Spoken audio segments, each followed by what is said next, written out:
Bom dia a todos, sejam muito bem-vindos à capital dos gaúchos, Porto Alegre. Governador, obrigada por nos atender nessa manhã e falar diretamente aos milhares de gaúchos que residem no interior do nosso estado, de norte a sul, e que vão estar depois recebendo essa gravação, essa entrevista, e também que será disponibilizada nos nossos portais de notícias e também nos nossos jornais impressos.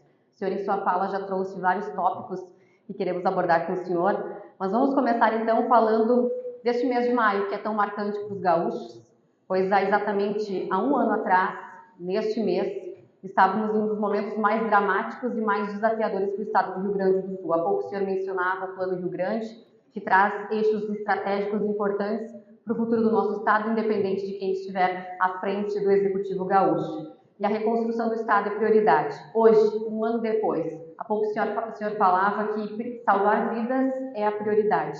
Mas um ano depois, diante de tantos desafios estruturais e também da área habitacional, quais são os pontos prioritários do governo do Estado na reconstrução do Estado?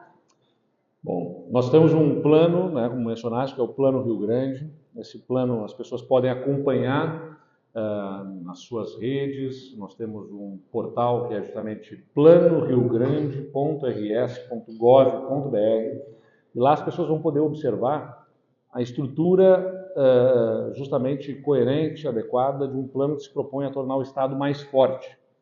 Esse plano começa imediatamente em seguida da enchente. Naquele primeiro momento, a prioridade é resgatar as vidas. Em seguida, já entra o plano em execução com toda a ação emergencial, assistência às famílias que foram impactadas e aos municípios mais impactados. Então, a gente entra em campo com as ações emergenciais de apoio para abrigamento, apoio para que as famílias pudessem adquirir itens novos, como o programa Volta por Cima, que colocou ali cerca de 250 milhões de reais do governo do estado na mão das famílias mais impactadas, R$ 2.500 para cada família. Programa para os microempreendedores individuais que foram afetados, toda essa parte de assistência aos municípios a partir de maquinário disponibilizado para fazer limpeza, repasses fundo a fundo da Defesa Civil, entra a parte emergencial. Em seguida, vem restabelecimento e também a reconstrução, onde o Estado tem contratações em alguns itens, elas conseguem avançar mais rapidamente, outros levam um pouco mais de tempo porque envolvem projetos um pouco mais complexos, mas nós já estamos evoluindo aí, por exemplo, em desassoreamento de rios. O programa Desassorear RS disponibiliza 300 milhões de reais em maquinários que estão sendo utilizados em dezenas de municípios simultaneamente, a partir dos projetos que os prefeitos nos apresentaram, para fazer a limpeza, né?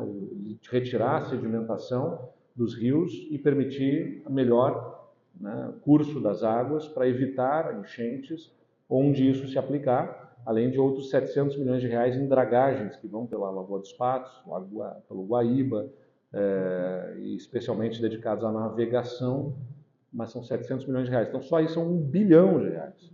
Nós, nas estradas do Rio Grande do Sul, fizemos toda a ação de limpeza, desobstrução possível com os nossos contratos de manutenção e conserva, o que conseguiu fazer com que a gente desobstruísse 94% de tudo aquilo que foi obstruído e de interrupções, de bloqueios rodoviários. Mas aquilo que é um pouco mais complexo, a gente, né, também às vezes leva um pouco mais de tempo no projeto, execução. Um exemplo ali bastante exitoso de recomposição foi da ponte entre Lajeado e Arroio do Meio. A ponte está lá, entregue. A execução da obra levou 7 meses, um prazo bastante rápido para a complexidade daquela obra. E para outros tantos pontos, a gente organizou lotes de rodovias, pelo menos 15 já contratados, vão chegar aí a mais de 20 lotes, em que vão ser investidos mais de 2 bilhões de reais em recomposição integral das rodovias. Como é que a gente fez a contratação? Contratação integrada. A empresa, a gente faz o anteprojeto, então tem que fazer toda a etapa de diagnóstico das rodovias, se faz um anteprojeto simplificado pelo DAER e encaminha a contratação integrada, em que a empresa contratada faz o projeto executivo e a obra. nós estamos, né, nos primeiros contratos dos primeiros lotes feitos lá no início de janeiro, concluindo agora o tempo para que as empresas tinham para fazer os projetos executivos. Então agora, o mês de maio, no início de junho, o DAER deverá fazer análise desses projetos e as empresas já entram em campo. Em alguns lugares já estão entrando, inclusive, com trabalhos preliminares. Mas as obras mais robustas vão começar a aparecer aí a partir dos meses de junho e julho, quando, não estou falando aqui de fazer um tapa-buraco ou pequenos reparos, é refazer rodovias inteiras. Além de refazer, torná-las mais resilientes. Então, eventualmente, trechos que foram rompidos de estradas, porque não tinham previsão de drenagem adequada para o volume de água que circula naquela região. Às vezes não é um rio, às vezes é justamente um rio que extravasa e acaba inundando uma região. Como não tinha nada de drenagem, a rodovia virou um dique que foi rompido. Vai ser feita toda a instalação de drenagem naquela, pontes, partes que serão elevadas, pontes que serão alteadas, morros que terão a contenção da encosta, tudo isso para tornar essas rodovias mais resilientes. Então não é simplesmente limpar, desbloquear, fazer um tapa-buraco, nós estamos falando de refazer rodovias, e isso envolve projetos mais complexos, e nós estamos com esses projetos também contratados, além da questão das moradias, que também envolve muitas vezes identificação de área, compra de uma área, desapropriação, a construção de projetos que não havia antes, né? Então tudo isso também já começa a aparecer, as moradias em Santa Teresa, em Encantado, Definitivas. moradias definitivas, além das moradias provisórias, que foi um caminho para dar dignidade para o acolhimento das famílias que foram atingidas, impactadas e que estavam vivendo em abrigos que muitas vezes eram espaços improvisados. Então, as moradias provisórias já nos fizeram, né, reduzir muito o número de abrigos e praticamente fechar abrigos na maior parte dos municípios. A palavra resiliência é permanente nos nossos diálogos e nas nossas entrevistas. Outra palavra de ordem é prevenção. De que modo e como já avançamos de um ano para cá no estabelecimento de sistemas de prevenção, de sistemas de monitoramento, para que possamos nos preparar para futuros eventos extremos climáticos, e ao mesmo tempo de que forma o Estado vem auxiliando as prefeituras nesse trabalho, para que tenhamos já esse trabalho de base iniciando lá pelos prefeitos e prefeitas. Bom, tenho dito, né, que o que nós vamos conseguir avançar mais rapidamente é o que é o prioritário, proteger e garantir as vidas. Então, como é que a gente faz isso? Tendo sistemas de alertas mais robustos, e esses sistemas de alerta envolvem instalação de equipamentos como radares meteorológicos. Já existe um primeiro novo radar meteorológico instalado. O Estado não tinha radares próprios. Ele usava as informações disponíveis por radares da aeronáutica, por exemplo, que nem sempre chegavam no tempo certo, da forma correta, as informações para permitir uma análise melhor do que viria a acontecer do ponto de vista climático. Então, nós contratamos já um primeiro, já instalado aqui na região metropolitana, que tem uma cobertura bem ampla do Estado. Nós vamos instalar outros 3 radares que estão sendo contratados pelo Estado. A reforma, né, e a manutenção das estações hidrometeorológicas existentes do Estado já foi encaminhada. Isso nos ajuda a ter leitura também adequada das condições das chuvas. Estamos contratando agora no mês de maio. Também são serviços complexos, mas por isso leva esse tempo para definir termo de referência, com a especificação do serviço que se busca contratar, que são de batimetria, topografia, né? São levantamentos importantes para poder entender o relevo, os rios, e a partir disso, um outro estudo que é contratado é o de modelagem hidrodinâmica, que é a dinâmica das águas, como é que elas se comportam nesse relevo. A partir do que é detectado na batimetria, está dentro dos rios de sedimentação, você consegue ter a leitura do comportamento das águas melhor, e claro, dos levantamentos topográficos e todo esse estudo de modelagem hidrodinâmica. Então, quando você associa tudo isso, o radar, a estação hidrometeorológica, os estudos dos rios, da topografia, uma modelagem hidrodinâmica, a gente vai conseguir, muito em breve, emitir alertas mais precisos para a população. Ao invés de simplesmente dizer, vai chover muito em tal região, tais cidades, se cuidem nas áreas de riscos, a gente quer chegar num nível, né, com a brevidade possível, a partir de tudo isso, em que a gente consiga dizer melhor, olha, a água vai chegar em tal ponto, em tal cota, em tal lugar, em tal cidade. É isso que nós estamos constituindo. E, além disso, né, contratação de equipamentos, helicópteros, viaturas, botes, todos os equipamentos para a Defesa Civil, para a Brigada Militar, para o Corpo de Bombeiros, que é a nossa força de resposta para entrar em campo quando necessário. O que a gente observou, né, no evento climático passado? Houve muita solidariedade por parte de todo o Brasil, os equipamentos, os estados brasileiros, as forças armadas mandaram para cá aeronaves, enfim, mas quando elas são capazes de chegar, já passou o momento mais crítico. A gente precisa ter a nossa própria capacidade de resposta. Por isso que o Estado, por exemplo, tinha 5 helicópteros, né, do seu uso, e você tem que lembrar sempre que também nem sempre todos estão em condições de uso, porque vão para manutenção, tem uma manutenção preventiva que é feita, ou eventuais necessidades específicas de manutenção desses equipamentos, então eles não estão nunca os 5 integralmente disponíveis. Nós vamos passar a ter 11 helicópteros no Estado. Do Corpo de Bombeiros, da Polícia Civil, da Brigada Militar, é outra capacidade de resposta que o Estado terá, com capacidade de voo noturno, com equipamentos tecnológicos mais robustos. Para dar um exemplo, não é só sobre helicóptero, é sobre viaturas né, próprias para o emprego de caminhonetes robustas, de jet skis, de botes, barcos, tudo para poder garantir o salvamento das vidas. A proteção das cidades envolve sistemas de proteção que são mais complexos, mas que também estamos trabalhando. Estudos para a bacia do Taquariantes estão sendo contratados. Estudos para também a bacia do Caí também está sendo contratado. Em outras bacias, como a do Rio dos Sinos, do Gravataí, nós já estávamos numa fase mais adiantada, porque o Estado já vinha promovendo estudos e projetos sendo elaborados. Os projetos para a cidade de Eldorado, para o Arroio Feijó, que pega Alvorada e Porto Alegre, já estavam em fase mais adiantada, estão sendo revisados, o Estado está contratando uma revisão desse projeto. Sempre é importante mencionar com o acompanhamento de um comitê científico que o Estado constituiu, com vários especialistas, 41 especialistas, geólogos, hidrólogos, meteorologistas, engenheiros, diversos profissionais de diversas áreas, que acompanham todas essas ações que estão no Plano Rio Grande para garantir que tudo que está sendo feito seja realmente para poder garantir o Estado mais forte. Incluindo o plano diretor desses municípios também, muitos passando por essa atualização agora, né? É mais uma iniciativa também, a gente contratou, por exemplo, né, para o Vale do Taquari, região que foi especialmente afetada, a Univates com seus profissionais para fazer revisão dos planos diretores, porque nem sempre a solução ela é, como dizem os especialistas, estrutural, né? Ela pode ser uma solução não estrutural. O que significa isso? Estrutural é quando se aplica, e nem sempre se aplica, um sistema de proteção para erguer um dique. Eventualmente, a configuração da área não viabiliza uma proteção a uma determinada localidade. E, eventualmente, é sobre nós induzirmos, portanto, o desenvolvimento da cidade para regiões mais seguras.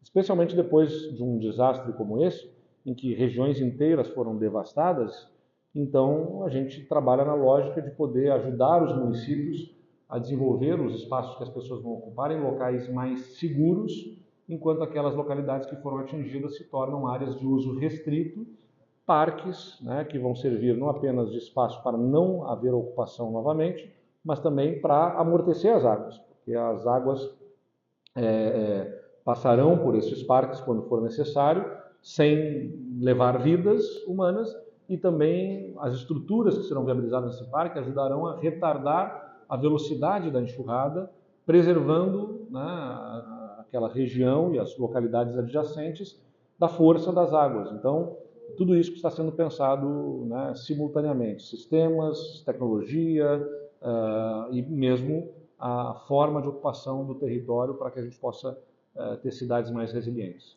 Governador, outro tema importante para todos os nossos municípios é a agricultura, especialmente os municípios do interior do estado, e a gente sabe também da relevância da agricultura para a economia do estado como um todo. Tivemos a enchente histórica, que tornou hectares e mais hectares improdutíveis a partir da enchente, mas além disso, ciclos de estiagem nesses últimos anos, que tornaram aí uma verdadeira dor de cabeça para o produtor rural. Inclusive o movimento SOS Agro ganhou corpo, ganhou dimensão, foi a Brasília.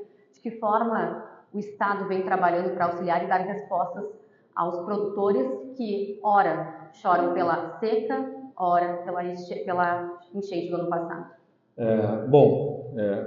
Nós somos mais do que solidários, tudo que depende do governo do estado nós estamos buscando fazer. Nós, para a questão das estiagens, trabalhamos com facilitação do licenciamento para fazer irrigação. Então, para dar alguns exemplos, irrigação não precisa mais ter licenciamento para os pivôs, por exemplo. O estado licenciava os pivôs e toda a estrutura. Hoje o licenciamento se resume à parte da reservação da água. E nós ainda abrimos espaço para que seja de competência dos municípios fazer o licenciamento para açudes até 25 hectares, açudes e barragens, o que multiplica a capacidade de licenciamento, que antes era concentrada no estado, gerando um represamento, uma dificuldade, um gargalo para atender a toda a demanda, e que agora se divide com os municípios, uma forma de acelerar processos de licenciamento, entre outras ações para encaminharmos mais facilmente o processo de reservação e de irrigação. E além disso, criamos um programa que é o Irriga Mais, que o estado subvenciona em até 20%, em até R$100 mil, projetos de irrigação. Então, o produtor rural que quiser fazer irrigação, ele tem licenças mais fáceis agora, e ele tem acesso a recursos do estado, como subvenção até R$100 mil. O estado paga um prêmio, é isso, não é um financiamento facilitado. O produtor ele busca o financiamento nos bancos, e a gente busca facilitar isso nos bancos do estado, mas além do financiamento, ele acessa um subsídio, de até uma forma de subvenção de até R$100 mil, quando apresenta que a água está lá já, né, na lavoura, o estado paga até R$100 mil para ele diretamente. É um prêmio porque interessa para o estado que se amplie fortemente esse processo de irrigação. De outro lado, estamos também com um projeto de lei na Assembleia Legislativa para fazer recuperação de solos. O estado vai criar aí um programa, a partir da aprovação dos deputados, que nós vamos colocar na mão de produtores rurais, de milhares de produtores rurais, um cartão em que ele terá recursos, aproximadamente R$30 mil, para comprar os insumos necessários para fazer a correção do solo, o melhoramento daquele solo, para que ele seja capaz de reter mais a umidade, nutrientes e ser um solo mais produtivo. O que é importante, inclusive, para a recuperação de solos para aquelas regiões que foram afetadas pelas enchentes também, porque as águas levaram também muito dos nutrientes e retiraram a capacidade produtiva daquelas áreas. Então é importante também fazer a recuperação daquele solo e, além disso, para localidades que sofreram com as estiagens, também o trabalho sobre o solo para que ele recupere sua produtividade. Então o que o estado pode fazer está sendo feito, mas sim, nós também precisamos que a União faça a sua parte. E estamos trabalhando para isso politicamente, buscando uma mobilização, né, dos agentes políticos, dos setores produtivos, para sensibilizar a União na direção de repactuar as dívidas e dar capacidade e fôlego para que os produtores possam fazer os seus investimentos. Foram, nos últimos 6 anos, pelo menos 4 estiagens muito severas, além das enchentes, que afetaram a produtividade no campo, e os nossos produtores estão precisando, sim, de apoio a partir da repactuação das dívidas que contrataram nos financiamentos das suas lavouras e que acabaram, pela frustração das safras, se tornando muito difíceis de serem suportadas.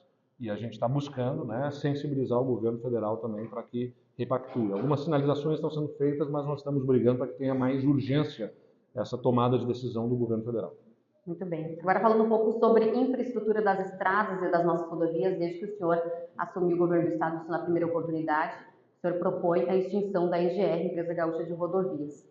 Já tivemos a primeira experiência no estado com a concessão da RSC 287 e estamos em pleno processo de concessão do Bloco 2, que contempla rodovias do Vale do Taquari e também da região norte do estado. Está sendo um grande desafio fazer todo esse debate junto com a comunidade, já esteve a consulta pública, e eu gostaria de saber do senhor, né, como é achar esse ponto de equilíbrio, sabendo que o usuário quer uma tarifa mais em conta e, ao mesmo tempo, o Estado defende, né, essa capacidade de investimento para que tenhamos rodovias seguras e mais resilientes. Bom, além da 287, nós fizemos a concessão do bloco 3 também, que pega rodovias da Serra Gaúcha, né, que já está recebendo investimentos também a partir dessa concessão. Acho que é muito importante destacar que uma concessão rodoviária não é sobre pedágios, é sobre investimentos, é sobre duplicações, terceiras pistas, viadutos, passarelas, serviços, né, de guincho, de ambulância, é sobre qualificar as nossas rodovias. E essa qualificação custa dinheiro, muito dinheiro. Estamos falando de bilhões de reais.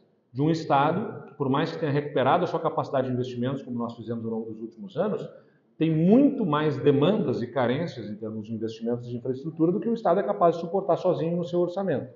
E além de conseguir fazer esse investimento, manter a qualidade dessas estradas ao longo do tempo. Vamos pegar o exemplo de São Paulo, maior economia do Brasil. Tem 40% das rodovias estaduais, as principais rodovias estaduais, concedidas à iniciativa privada. Né? Mesmo que tenha o estado de São Paulo um ICMS maior do que o nosso, em percentual, a alíquota deles de ICMS é maior do que a do Rio Grande do Sul, o IPVA em São Paulo é maior do que o do Rio Grande do Sul, e mesmo assim fazem concessões muito mais amplas e cobrindo muito mais rodovias do que o estado do Rio Grande do Sul. Então, e não se há notícias das pessoas quererem sair de São Paulo por causa disso, porque o ICMS é mais alto, porque o IPVA é mais caro e porque tem concessões. Ou seja, é muito importante, né, nós mantermos o ICMS mais baixo, o Rio Grande do Sul tem o ICMS mais baixo do Brasil, mantermos o IPVA mais baixo, não é o mais baixo do Brasil, mas está entre os mais baixos do Brasil. O Rio Grande do Sul tem 3%, lá em São Paulo, Minas Gerais, por exemplo, são 4%, no Rio de Janeiro é 4%, Paraná é 13,5%, aqui é 3%. Então, nós temos um IPVA mais baixo, mas nós precisamos viabilizar investimentos nas rodovias. No bloco 2, a gente está falando de 7 bilhões praticamente de investimentos.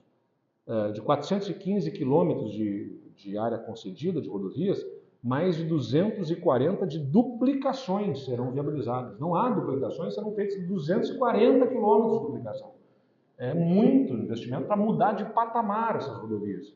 E a partir do sistema Free Flow, nós vamos dividir o custo dessa tarifa de forma mais justa. Agora, é claro que isso se apresenta como uma oportunidade para demagogos, né, e políticos irresponsáveis quererem fazer um debate com base em mentiras e fake news, distorcendo essa realidade, como que se o Estado fosse sair de 6, 7 praças de pedágio para mais de 20 praças. Não são 20 praças, são 20 pórticos, com valores menores, porque se você distribui melhor isso na rodovia, se todo mundo vai pagar o que usa da rodovia, todo mundo paga menos. Essa é a realidade. Agora, se você vai botar menos espaços de cobrança, eventualmente alguém que usa pouco está pagando alto, porque você vai ter uma praça de pedágio, né, que vai cobrar um valor cheio de uma tarifa, ao invés de você dividir isso ao longo da rodovia. É uma mudança de cultura, né, mas muito importante para o Estado. Nós estamos tratando desse tema com a mesma forma que nós tratamos as reformas, as privatizações, sempre com a verdade, com o diálogo, mostrando, né, o caminho. E já asseguramos para esta região do Bloco 2 uma coisa muito importante.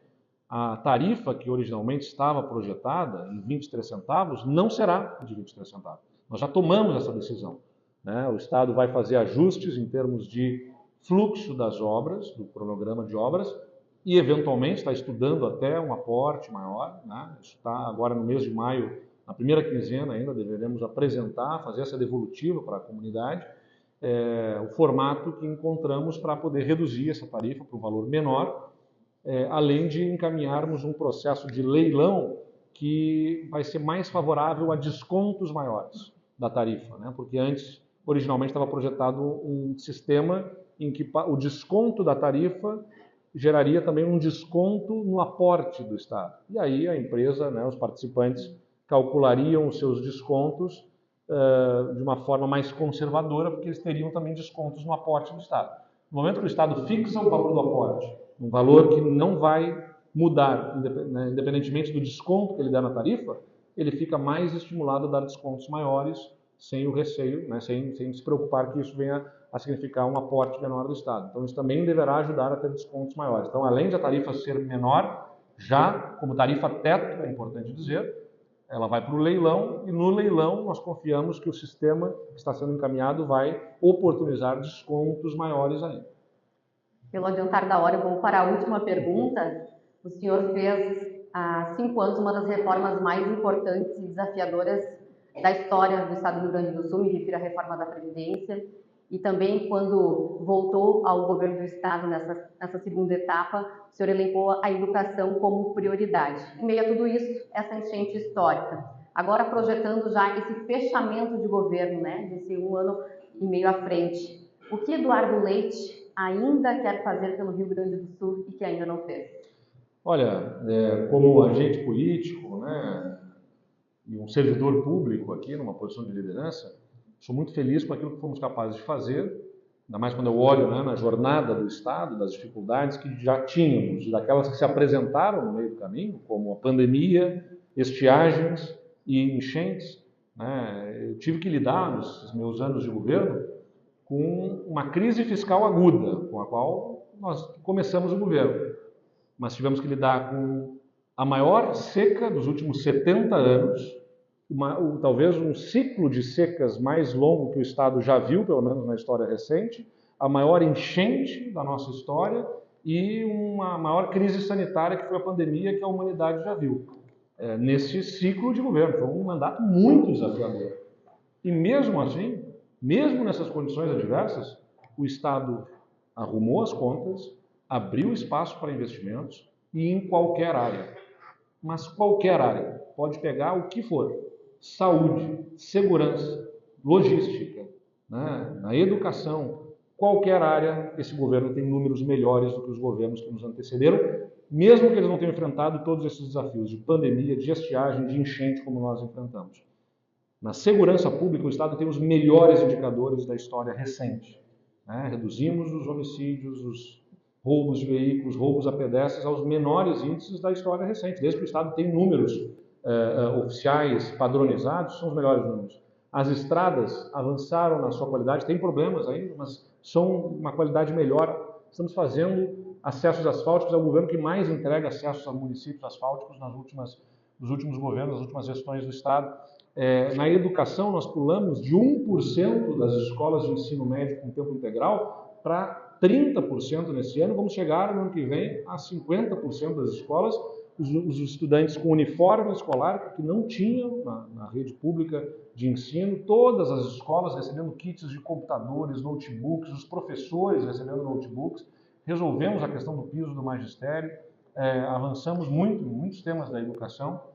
Na saúde, investimentos nos hospitais, 130 hospitais já receberam mais de 600 milhões de reais, a gente vai chegar a 1 bilhão de reais de investimentos na saúde do Estado. Então, nas diversas áreas do Estado tem números muito positivos.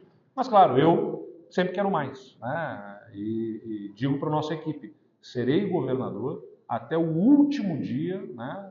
Insistindo e brigando para que a gente avance cada vez mais. Está aqui minha secretária de Ciência e Tecnologia, Simone, maior volume de investimentos feitos na história da FAPERGS, que é a nossa Fundação de Amparo à Pesquisa, e o maior volume de recursos disponíveis em editais para financiamento à ciência e tecnologia da história do Rio Grande do Sul é este ano de 2025, né? Depois de 2024 já ter sido melhor, depois de 2023 e 2022, cada ano a gente vai avançando mais. Então, é claro que isso não quer dizer que eu estou conformado, porque eu quero mais, eu desejo mais, acho que o Estado merece mais, cada vez mais.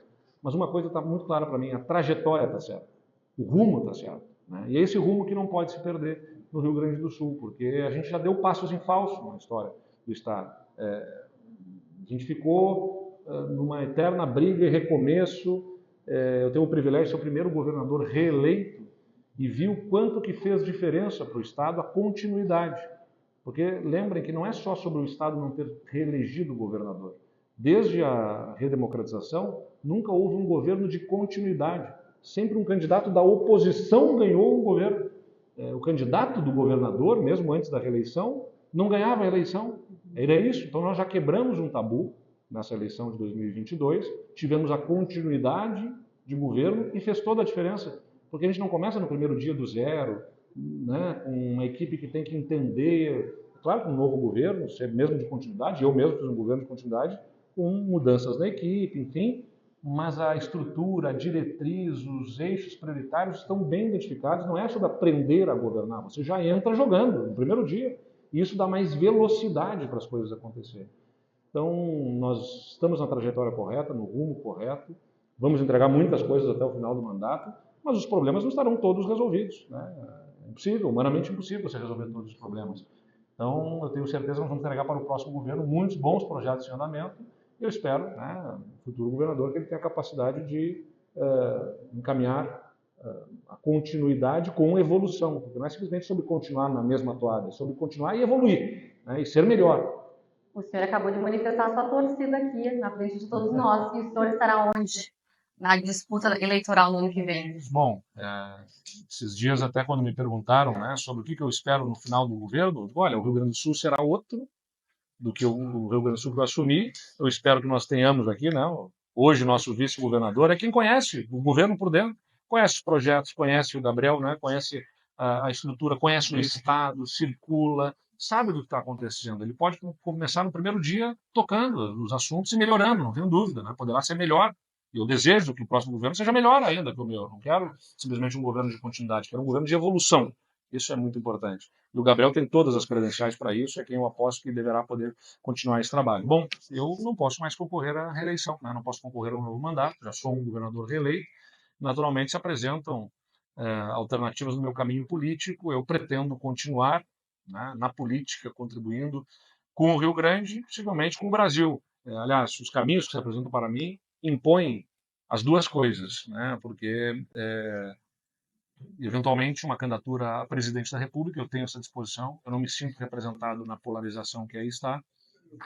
Eu acho que a gente precisa criar um caminho alternativo. E eu sempre digo também que o caminho alternativo não é ficar no meio, não é para acomodar. Eu tenho um posicionamento firme sobre os assuntos. Eventualmente alguém quer confundir o diálogo, a serenidade, a sobriedade com que eu procuro conduzir as coisas da política com falta de firmeza, e não tem nenhuma falta de firmeza e de convicção. Foi com firmeza e com convicção que nós fizemos as reformas mais profundas no Estado. Da Previdência, das privatizações, da reforma administrativa, tudo isso exigiu muita firmeza. Só que firmeza não é passar por cima dos outros, firmeza não é tripudiar alguém, firmeza não é tentar desconstruir quem pensa diferente, né, ou atacar os outros. Firmeza é defender o seu ponto de vista, os seus ideais, as suas convicções, com argumentos e vencer um debate com base nos argumentos, não convencendo que o outro é pior. É isso que eu acredito. No Rio Grande do Sul, conduzimos uma transformação do Estado dessa forma. Eu acho que o Brasil precisa também disso. Os problemas estão aí e ficam brigando uns com os outros e não brigam com os problemas. Não brigam com a criminalidade que está assustando muitas das regiões do Brasil, não brigam com a inflação, não brigam com o crime organizado e a proteção nas fronteiras. O país não produz drogas, mas é uma das maiores exportações e movimentação de drogas no mundo pelo Brasil. Como isso? As nossas fronteiras não são protegidas. Tem uma série de problemas para serem combatidos no Brasil, mas gastam uma energia monumental brigando uns com os outros, né? A missão de cada um dos polos que aí está é simplesmente aniquilar o outro, né? A gente foi para a última eleição votando mais com mágoas e ressentimentos do que com esperança. Eu acho que a eleição, numa democracia, é um momento muito precioso para a gente desperdiçar votando contra alguém. A gente tem que votar a favor de algum projeto que a gente acredita, que dá esperança, que dá confiança no futuro. Então, eu tenho sim a disposição de construir uma candidatura presidencial. Não é uma tarefa fácil, né? Tem o contexto, a circunstância política, tudo isso joga, né, nesse jogo. Mas eu vou me dedicar a isso, né? Em novo partido. Eventualmente, agora o meu partido, o PSDB, ao qual estou filiado há 24 anos, ele tomou uma decisão de fazer uma fusão e de se tornar um novo partido. No momento que o meu partido, que eu tive 24 anos, vai virar um novo partido, uma coisa já é certa, eu estarei no novo partido, seja ficando neste novo partido que se constitui ou indo para outro partido. Para mim, será um novo partido, independentemente do movimento que eu fizer. E no momento que o meu partido, ao qual eu estive filiado durante 24 anos, deixa de existir na sua forma, eu analiso também a possibilidade de eventualmente migrar de partido.